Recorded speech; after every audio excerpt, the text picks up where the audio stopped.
While at Dad's house, I started having stirrings in my heart. I'd separated from Mom, not any fault of my own or hers. I blame menopause and moody behavior. While living with Dad, I started to be stirred to seek God. I remember I had an encounter where I was taken back to being a fetus. At that time of that vision, I felt I was taken back to the past when I was a fetus. My surroundings were pitch black and I couldn't breathe. I felt surrounded by so much love. This feeling of love is not something a person experiences here on earth between person to person. It's an experience, an encounter with God that is out of this world feeling and experience. I have already been married and divorced, and that type of love between a man and woman is not the same I experience. God's love is accompanied by love, joy, peace, comfort, a sense of carefreeness. There is an overpowering force that overshadows the conscious and ensures everything is all right. I don't have to worry about anything. Out of that experience was birthed this poem, a story of the beginning of life. A story of the beginning of life.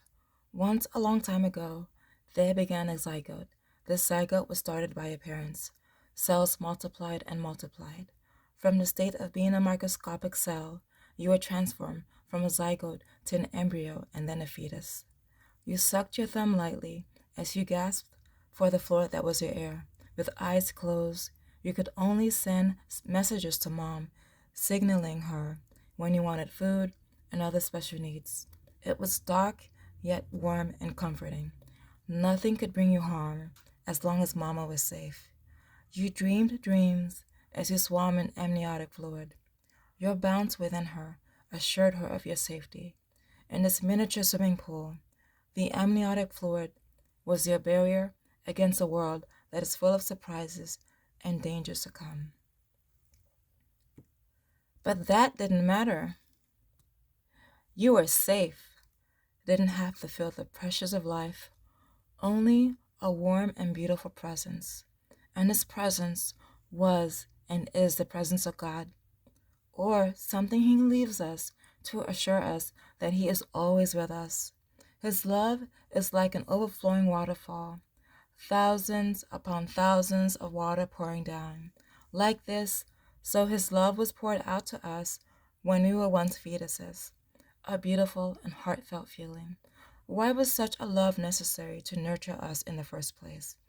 Because we were made out of love, and knowing one is love encourages them to survive. Love brought our parents to create us, and the love of God was what nurtured us from the womb. When I was at my dad's house, I had an interesting encounter. I had stopped going to Montgomery College because I was charged double. Washington, D.C. in the 1990s was considered out of state. Somehow, Mom found out. She had been visiting me at Dad's, despite the fact she had the police put a restraining order against him. At the time, I was not going to school, and she told me my situation could be dealt in two ways, either to go back to school and continue living with Dad, or to stop going to school and find my own place to live. I liked the fact Dad didn't charge me rent. By this time, I was already 20 years old. I had 1 week to decide. My mind was made up, and I decided to go. I could go to the Spanish Pentecostal church without displeasing my dad. I called one of my friends from South America. He was one of my closest friends from middle school and high school. When I arrived from London in August 1991, he became one of my closest friends. If he knew of any place I could live, he didn't have any place in mind. I called one of my high school teachers, who was like a mom to me, but she told me her landlord only allowed one person to live in the attic. But she had directed me to the Dorothy Day House, a Catholic home dedicated to help women and children. I was there for 7 to 8 months. They taught me about keeping curfew. I had to be home by 9 p.m. to do household chores, save 30% of my paycheck, It was a house of people with different nationalities: Haitians, Salvadorians, South Americans, and many other ethnicities representative of the world. I hope one day to have a house like that, but the house would be for young professionals who, due to life circumstances, can't live with their parents or siblings. Dorothy Day House allowed people across the USA to sleep over when they had to carry out special events downtown Washington, D.C.